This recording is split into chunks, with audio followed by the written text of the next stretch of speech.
Welcome to lecture number 8 and this is the last lecture जिससे हमारा diminishing balance method complete रहेगा। Question number 12 Archit transport company purchased 2 trucks for 20 lakh each. 40 lakh के truck खरीदे, 20-20 लाख के दो on 1 October 16। On 1st July 18, 1.5 साल के बाद, 1 truck was involved in an accident as was completely destroyed and 12 lakh were received from the insurance company in full settlement. Truck उनको दे दिया, 12 लाख ले लिए। On 31 December, another truck was involved in an accident and destroyed partially, which was not insured. हमने इस truck की insurance नहीं कराई हुई थी। It was sold off at 651 और उसको बेच दिया गया मार्केट में। On 31st Jan, another company purchased fresh truck for 24 lakh. Inflation महंगाई, ट्रक महंगा हो चुके। Depreciation is provided 10% per annum on WDV every year. The books are closed every year on 31st March. Prepare truck account for 16, 17, 17, 18, 18, 19 क्योंकि 31 मार्च को books close हो रही हैं। और हम इसमें डेप्रिसिएशन अकाउंट भी बनाएंगे जो हमने लेक्चर 7 में सीखा है। We have seen how to make depreciation account. We'll make that in this question too. In the books of Archit Transport Company,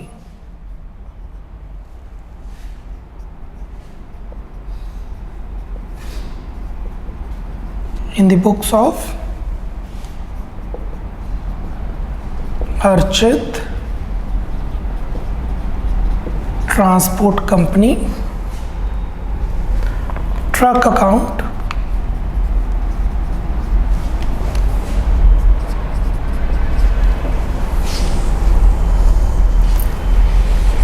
दो बार सेल किया हमने, डीएसपी 2 बार लगेगा। Date particulars amount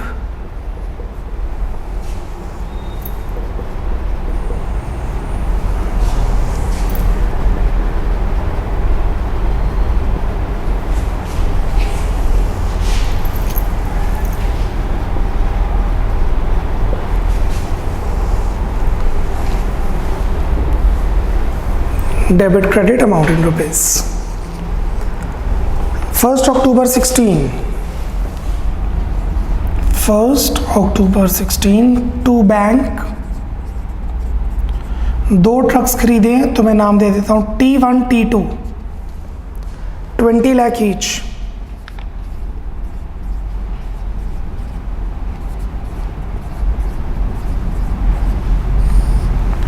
total 40 lakh. अक्टूबर, नवंबर, दिसंबर, जनवरी, फरवरी, मार्च, 31st March 17 bye depreciation. First truck, second truck same ही value आएगी क्योंकि same amount है और same day है। 20 लाख का 10% 2 लाख, 6 मंथ्स के लिए 1 लाख। 20 लाख का 10% 2 लाख, 6 मंथ्स के लिए 1 lakh.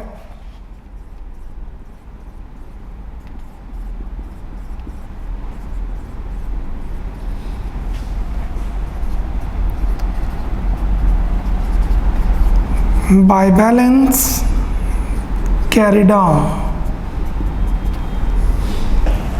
First truck 19 lakh, second truck 19 lakh, total 38 lakh, total of account 40 lakh।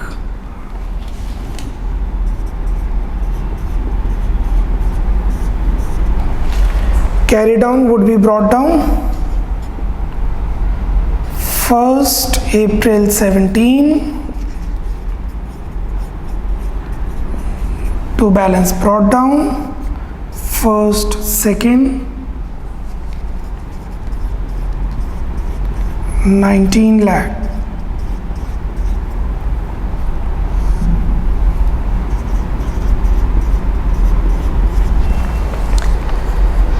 पहले ट्रक का एक्सीडेंट हुआ 2018 में 18 में और दूसरा ट्रक भी 18 में।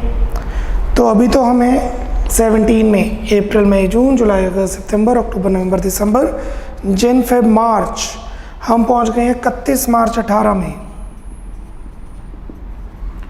Will charge depreciation first second. 19 lakh का 10% for the entire year. WDV है 20 लाख नहीं, 19%, 19 लाख पे 19 लाख का 10% for the entire year 1,90,000। 19 lakh का 10% for the entire year 1,90,000। Total 3,80,000। Carry down by balance carry down 19 lakh minus 1,90,000 17,10,000। 19 lakh minus 1,90,000 17,10,000 17,10,000। Total 34,20,000 and total of account is 38 lakh. The total of account is 38 lakh.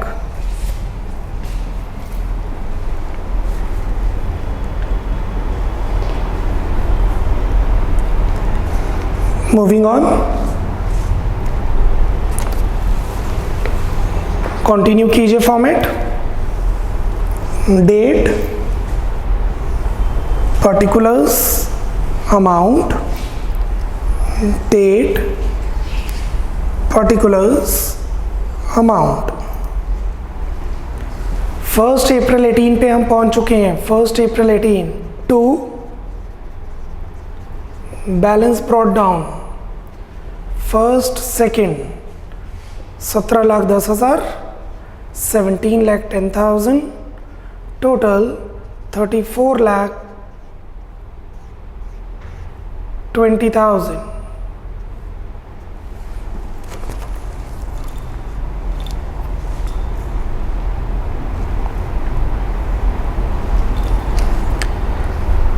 अब हम पहुंच गए हैं 1 जुलाई 18 पे।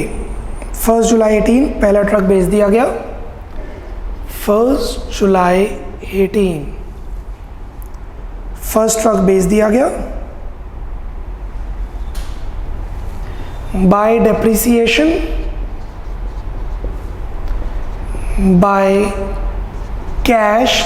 Bank, insurance company, sale basically, and by P&L loss. Let's see profit भी हो सकते हैं। Working note number 1, working note number 1, here I am making working note number 1। पहले ट्रक की वैल्यू T1 लिख देता हूं मैं। T1 की वैल्यू 1 अप्रैल 18 में थी 17,10,000, जिसे हम डेप्रीशिएट करेंगे 17,10,000 for 10% for April May June 3 months के लिए। 3 मंथ्स के लिए उसे डेप्रीशिएट किया जाएगा क्योंकि 3 महीने बाद उसका एक्सीडेंट हुआ है। 17,10,000 का 10% for 3 months 42,750। This is as on date of accident, जब बेचा, जिसे हम कहेंगे BV, बुक वैल्यू। 17,10,000 में 42,750 की डेप्रिसिएशन लगाई। 17,10,000 में 42,750 की डेप्रिसिएशन लगाई, तो हमारे पास बचा 16,67,250। 16,67,250 और कितने का बेचा? What is the sale value? That means insurance company ने जो बोला, इंश्योरेंस कंपनी ने सेटलमेंट की है 12 लाख में, 12 लाख की सेटलमेंट हुई है।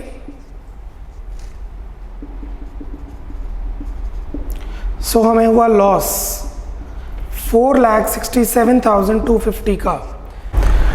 डेप्रिसिएशन चार्ज हुई 42,750। इंश्योरेंस कंपनी को हमने हैंड ओवर किया ट्रक 12 लाख, लॉस हुआ 467,250 DSP, और इन तीनों को अब हम पोस्ट कर देंगे। Depreciation 42,750, insurance company 12 lakh,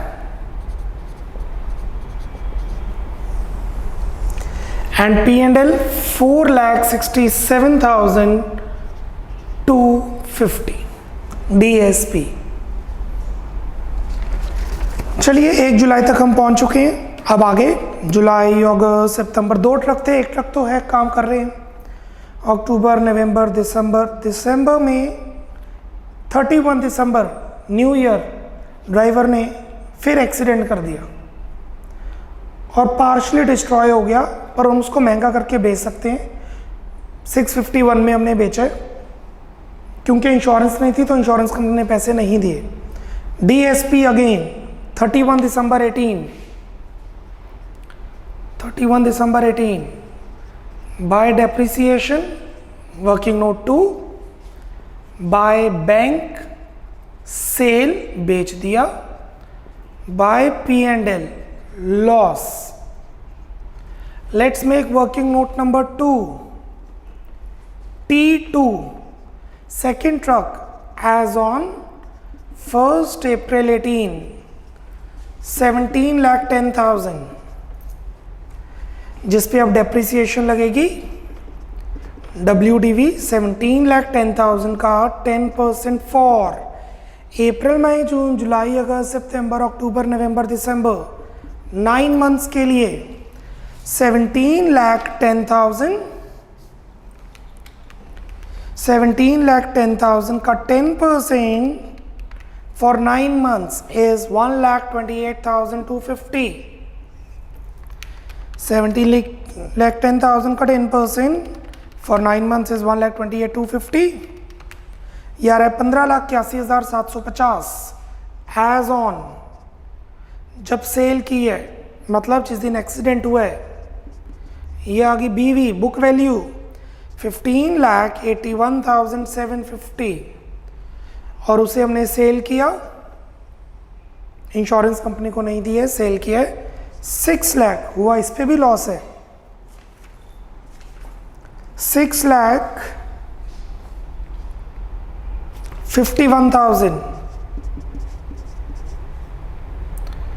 So we have a loss that will be transferred to P&L 15,81,750 minus 651, 9,30,750, 9,30,750 का लॉस हुआ है हमें।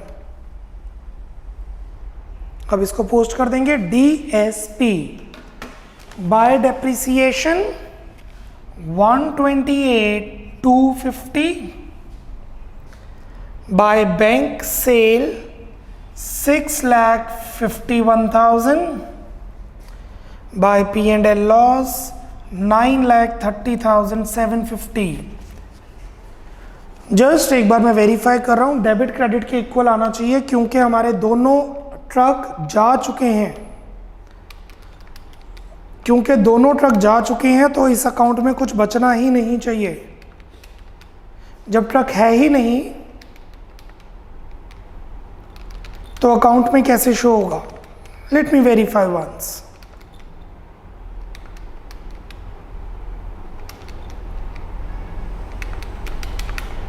राइट, मैच कर रहा है, it's a self balanced account, but business थोड़ा बंद करना है। 2 ट्रक थे, दोनों ट्रक बिक गए, बिजनेस बंद कर दो, नहीं चलेगा।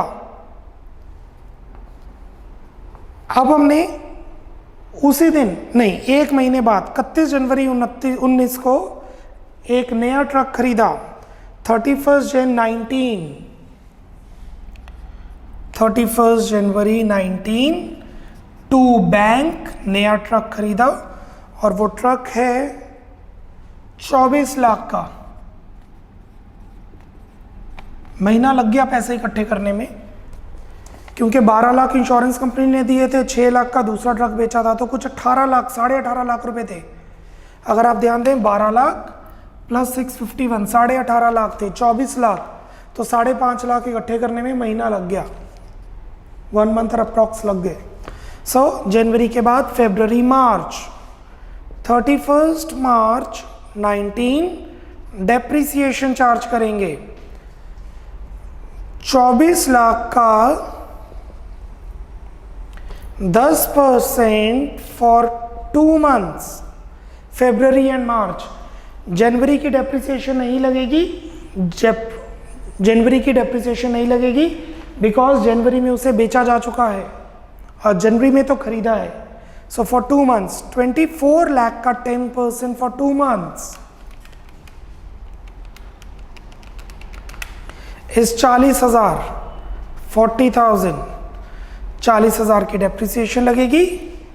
And let's close the account by balance carry down. 24 lakh का ट्रक, 40,000 की depreciation, 23,60,000।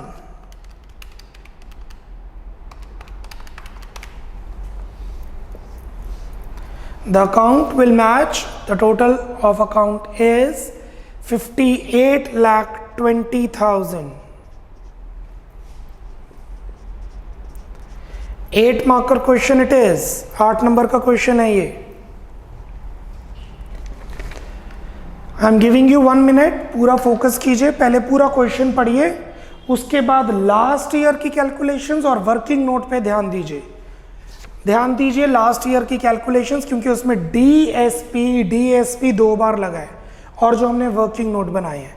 Giving you 1.5 minute for the same. Speed up.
Okay, 2 methods हम कर चुके हैं, दोनों मेथड्स अपनी अपनी जगह पे ठीक हैं, पर दोनों की कैलकुलेशंस डिफरेंट रहती है।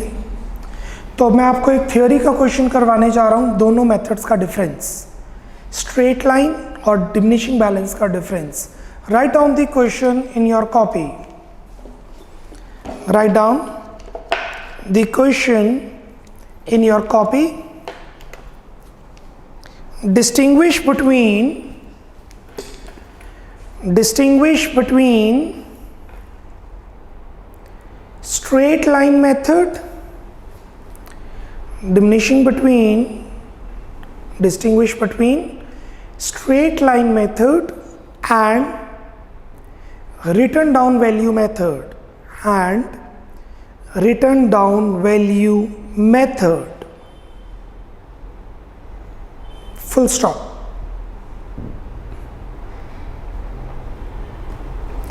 कुछ 7 to 8 पॉइंट्स हैं।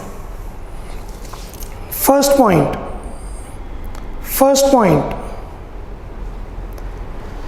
Amount of depreciation,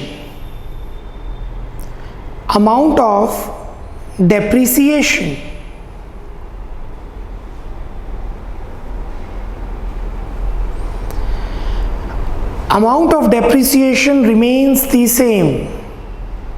Amount of depreciation remains the same.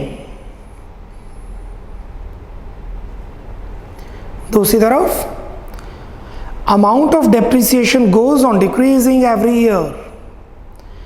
Amount of depreciation goes on decreasing every year. Depreciation की अमाउंट साल की सेम रहती है, डेप्रिसिएशन की अमाउंट साल में कम होती रहती है every year. Second, basis of depreciation. Second, basis of depreciation. Depreciation is calculated on cost. Depreciation is calculated on cost. दूसरी तरफ depreciation is calculated on book value. Depreciation is calculated on book value. Full stop.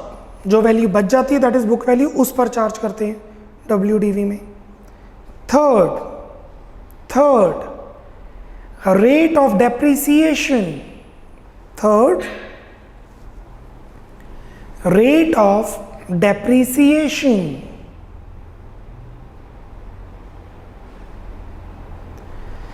Lesser in comparison to diminishing balance method. Lesser in comparison to diminishing balance method. दूसरी तरफ higher in comparison to straight line method. Higher in comparison to straight line method. Straight line method में जो rate होता है depreciation का वो कम होता है, और डिमिनिशिंग बैलेंस में जो रेट होता है वो ज़्यादा होता है. क्यों? क्योंकि फिक्स्ड इंस्टॉलमेंट ज़ीरो पर ले जाता है एसेट को, डिमिनिशिंग कभी ज़ीरो पे नहीं पहुंचेगा. जैसे 100 है, 10 ईयर्स की depreciation, 100 minus 10 minus 10 minus 10 minus 10 minus 10, 10 साल बाद zero. Diminishing balance 100 minus 10 minus 9 minus 8 minus 7 minus 6 minus 5, zero तो पहुंचेगी नहीं value. This is the reason.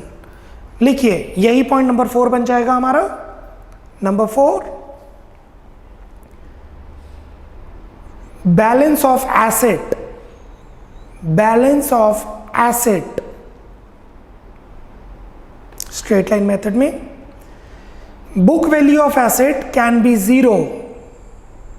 Book value of asset can be zero. Zero हो जाती है कब? After the estimated life. Estimated life के बाद book value of asset can be zero. दूसरी तरफ book value of asset can never be zero. Book value of asset can never be zero. Straight line में कभी zero होगा ही नहीं. Fifth, suitability. Fifth, suitability.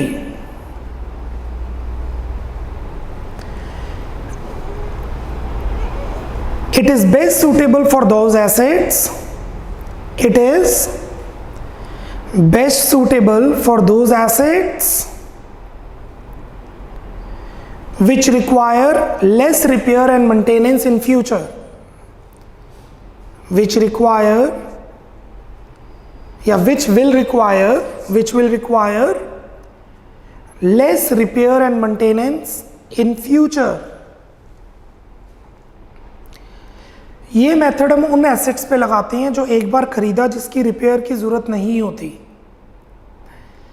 जैसे कि एसी, फर्नीचर, सोफ़ा, कंप्यूटर. ये assets पे स्ट्रेट लाइन मेथड लगाना better रहता है. बट जिन एसेट्स पर रिपेयर्स की ज़रूरत रहती है, लाइक कंप्यूटर, अगर आप एवरी ईयर अपने विंडो को चेंज करवाते हैं, रिपेयर्स चाहिए आने वाले टाइमों में.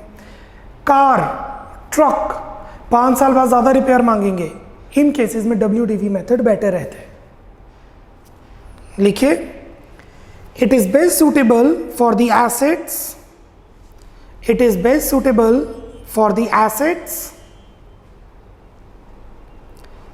which undergo regular wear and tear, which undergo regular wear and tear, and thus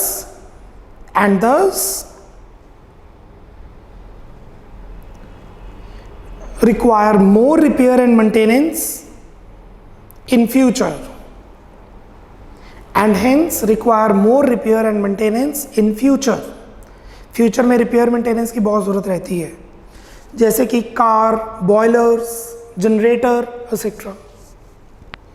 sixth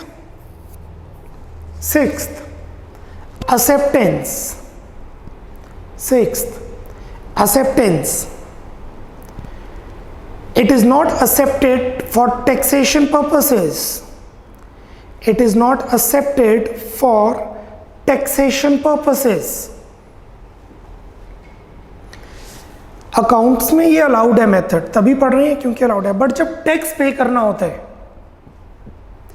तो डेप्रिसिएशन टैक्स के हिसाब से WDV मेथड पे ही कंप्यूट होती है। नहीं तो स्ट्रेट लाइन में ज़्यादा टैक्स लगेगा तो डेप्रिसिएशन ज़्यादा होगी। स्ट्रेट लाइन में डेप्रिसिएशन ज़्यादा लगेगा, प्रॉफिट कम होगा, टैक्स कम पे करना पड़ेगा। स्ट्रेट लाइन में टैक्स की अमाउंट बड़ी आएगी तो टैक्स कम पे करना पड़ेगा, इसलिए टैक्स पर्पस के लिए ये मेथड अलाउड नहीं होता। बुक्स ऑफ अकाउंट्स में रिकॉर्ड कर लो, बट टैक्स पे करने के लिए आपको प्रॉफिट अलग निकालने पड़ेंगे। That is why it is not acceptable for taxation purposes. दूसरी तरफ it is acceptable for taxation purposes, it is acceptable for taxation purposes. Seventh alternate name।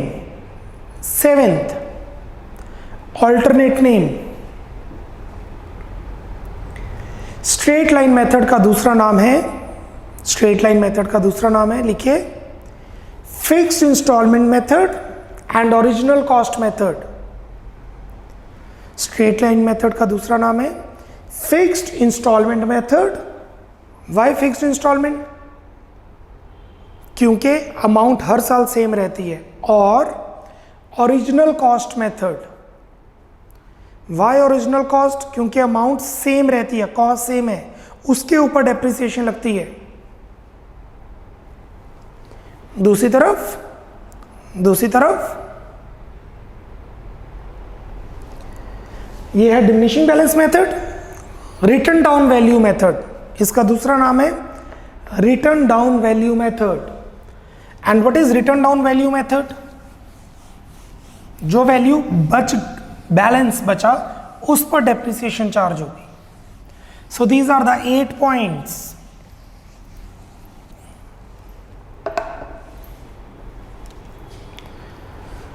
आगे बढ़ते हैं, फॉर्मूला है लास्ट पॉइंट, फॉर्मूला।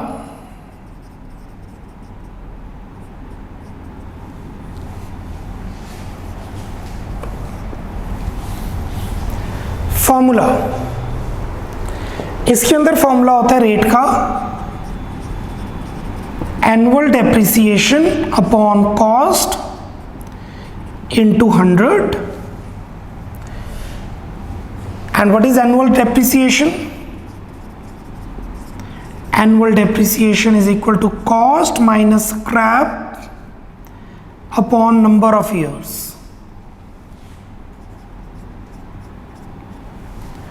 सो स्ट्रेट लाइन मेथड में depreciation का rate निकालते हैं annual depreciation upon cost into 100। And how to find annual depreciation? C minus S upon N। What is C? The capital cost, S scrap value, N number of years.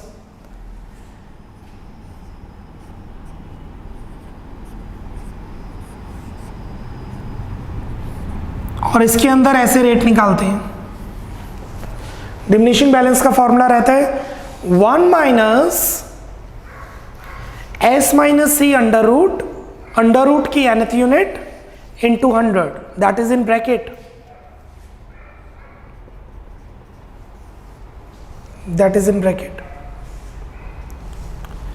Obviously ये calculation करने के लिए आपको नहीं आएगा, but as in theory MCQs form में आ सकता है। What is the formula?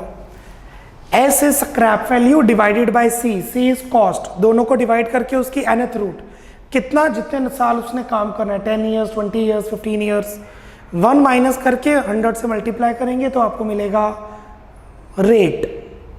Formula for computing rate, किस डेप्रिसिएशन का रेट कैसे कंप्यूट होता है? Straight line method and diminishing balance. This is all about lecture number 8। इस चैप्टर में अभी कुछ 4 लेक्चर्स अप्रॉक्सीमेटली और होंगे, 3 to 5 lectures are more there, जिसमें हम प्रोविजन फॉर डेप्रिसिएशन मेंटेन करना सीखेंगे।